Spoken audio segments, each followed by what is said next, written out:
అంటే జనరల్‌గా పోలీసులపై మెయిన్‌గా పోలీసులు కొంతవరకు ఐఏఎస్ ఆఫీసర్‌లపై గూడా పొలిటికల్ ఇన్‌ఫ్లూయెన్స్ ఎక్కువగా ఉంటుంది. వాళ్ళకి నచ్చిన వాళ్ళని తెచ్చిపెట్టుకుంటారు. వీళ్ళు చెప్పిన పనులు చేపించుకుంటారు. ప్రభుత్వాలు లేదంటే మినిస్టర్స్ వాటెవర్.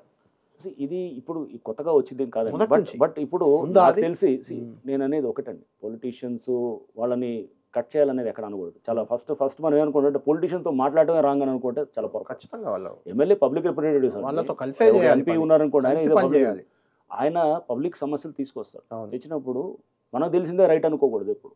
మనకు తెచ్చినప్పుడు అతను ఇచ్చిన రిప్రజెంటేషన్ ఏమైనా ఉందనుకోండి, ఆ కోణంలో కూడా మనం చూడాలి. అంటే చేయాలి. పబ్లిక్ రిప్రజెంటేటివ్ కోణం కూడా చాలా అవసరం. మనం కూర్చొని 4 గోడల మధ్యలో కూర్చొని మనకే తెలిసింది కరెక్ట్ అనుకుంటే అంతకన్నా ఇంకా పొరపాటు ఇంకోటి ఉండదు. హ్మ్. అవతల వాళ్ళని కూడా తీసుకోవాలి. వాళ్ళు ఏమైనా సమస్యలు తెస్తే మనం పరిశీలించాలి. ఒక ఇష్యూ ఉందనుకోండి, అతను చెప్తాడు, "సార్ అది కరెక్ట్ కాదు. మీరు అనుకునేది ఇది రాంగ్" అని చెప్పి అంటాడు. అంటే మనం వెరిఫై చేసుకుంటాం. వెరిఫై చేసుకున్న తర్వాత ఎమ్మెల్యే చెప్పిందో లేతే అక్కడ లోకల్ మినిస్టర్ చెప్పిందో రాంగ్ ఉందనుకోండి, వారికి ఫోన్ చేస్తాం. చేసి ఏవండీ ఇలా ఉంది, ఇట్లా అని చెప్పి చెప్తాం. కన్విన్స్ చేయాల్సిన అవసరం లేదు. కానీ అలా చేయకు, ఆ! ఇలానే చెయ్యి అని చెప్పినప్పుడు అలా చేసినప్పుడు చెయ్యము అని చేయాలి. చెప్తున్నాను. అదే నేననేది. ఇలా ఇగో ఇది రాంగ్, ఇది మీరైనా గాని చేయండి. ఈ మర్డర్ కేస్‌లో ఉన్నాడు, ఇతను తీసేయండి అని అంటే గనక అది చెయ్యరు చెయ్యరు. మీరు. చెయ్యనప్పుడు బదిలీలు అలాంటి అలా సందర్భాలు ఏముండదండి. అయినాయా అలా మీకు? కాదండి. మీకు అలా అలా ఉండదు. అయినాయా? అలా ఉండరు. మంత్రులు కూడా అలా చెప్తారనో, ఎమ్మెల్యేలు అలా చెప్తారనో ఎప్పుడు ఉండదు. అనుకోవద్దు. హ్మ్. వాళ్ళు బాధ్యతతోటే ఉంటారు. ఎక్కడున్నా గాని. ఎక్కడో వాళ్ళని మనం కన్విన్స్ ఎక్కడో చేయాలి.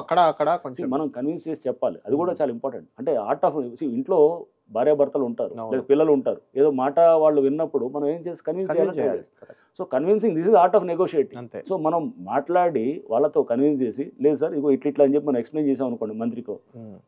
వాళ్ళకి తెలీదు. వాళ్ళు ఏదో ఒక వాళ్ళు ఎవరో ఇచ్చిన రాంగ్ ఫీడ్‌బ్యాక్ తోటి కొంతమంది ఎళ్లి అట్లా మాట్లాడొచ్చు. అవును. బట్ అది వాళ్ళకి మనం ఎక్స్‌ప్లెయిన్ చేసాం అనుకోండి, వినేవాళ్ళు ఉంటారు. ఈ నెగోషియేషన్ అంటే ఈ ఆర్ట్ ఆఫ్ కన్విన్సింగ్ అనేది చాలా ఇంపార్టెంట్ అండి. ఓకే. ఒక సివిల్ సర్వెంట్ గాని, ఎక్కడైనా ఎనీ ఆర్గనైజేషన్‌లో గాని ఆర్ ఈవెన్ ఫ్యామిలీలో గాని. కరెక్ట్. సో ఇది చాలా ఇంపార్టెంట్. సో మనం అతను ఏదో చెప్పాడు కాబట్టి నేను చేయను అంటే గనుక కాదు. దాంట్లో రైట్ ఏంటే తప్పకుండా పరిశీలించాలి. రాంగ్ అయితే మనం కన్విన్స్ చేసి చెప్పాలి. తప్పు చెప్పిన దాన్ని చేయాల్సిన అవసరం లేదని అంటారు. కరెక్ట్. ఆ కన్విన్సింగ్‌లో రంగనాథ్ గారికి ఎక్స్‌పీరియన్స్ ఉంది, చాకచక్యం ఉంది. ఓకే. తర్వాత ప్రజల పట్ల మహిళా సమస్యలు గాని వాటెవర్ అలాంటి సమస్యల పట్ల అవగాహన గూడా ఉంది. బాగుంది. ఫ్యూచర్ ఫైనల్ క్వెషన్ ఇది. ఫ్యూచర్‌లో రంగనాథ్ గారిని రాజకీయ నాయకునిగా గూడా చూడొచ్చా? అలాంటి ఆలోచన ఏమన్నా ఉందా మీకు? నా ఉద్యోగం నేను సక్రమంగా ఉద్యోగం చేస్తున్నాను. తర్వాత గురించి. నేను ఉద్యోగం అంటే చాలా సక్రమంగా మంది అఫీషియల్స్ అంటే ఐఏఎస్, ఐపీఎస్‌లు గాని వేరే ఉద్యోగులు నాకు గాని అటువంటి ఆలోచన ఏం రాజకీయాల వైపు లేదండి. చాలా మంది మారారు. రిటైర్ అయ్యాక. చూడండి అది నాకైతే అటువంటి ఆలోచనలు లేవండి. నేను ఇప్పుడు ఇలా పనిచేస్తున్నానంటే ఇప్పుడు కొత్తగా పనిచేస్తున్నది. 20 ఏళ్ల క్రితం నుంచి కూడా ఇలానే పనిచేసేవాడిని. హ్మ్. సో అంటే అప్పుడు మరి ఎవడో అంటాడు, కొంతమంది నేను ఎవరో చూసాను, ఒకళ్ళిద్దరు విలేకరులు కూడా అడిగారు, ఏం సార్ మీరు ఇలా చేస్తున్నారు పీపుల్కి అంటే రాజకీయాల వైపు వెళ్ళాలా అంటే, లేదండి నేను ఇప్పుడు కాదు, నేను ఉద్యోగంలో చేరినప్పుడు కూడా ఇలానే పనిచేశాను. సో అది మైండ్ సెట్. అది నేను అడుగుతుంది మీరు ఇట్లా చేసి నాకు రాజకీయాల్లోకి అటువంటి వెళ్ళాలని ఆలోచన ప్రయత్నం కాదు. లేదండి. నేను నా ఉద్యోగం జనరల్‌గా సక్రమంగా మీకు ఉందా? చేస్తే అదే చాలా. రాజకీయాలపై మంచి దాన్ని ఏమంటాం పాజిటివ్ ఇంప్రెషన్ కూడా ఉంది మీకు. మంత్రులు, డెఫినెట్గా ఉంది. ఎమ్మెల్యేల గురించి అంటున్నారు కాబట్టి అబ్సల్యూట్లీ. నేనది ఇంకా మైండ్‌గా ప్రజాసేవ చేసే అవకాశం కూడా ఉంటుంది కదా అక్కడ. నాకైతే నా ఉద్యోగం నేను సక్రమంగా చేస్తే చాలండి నాకు. Right. So that is fine అనమాట.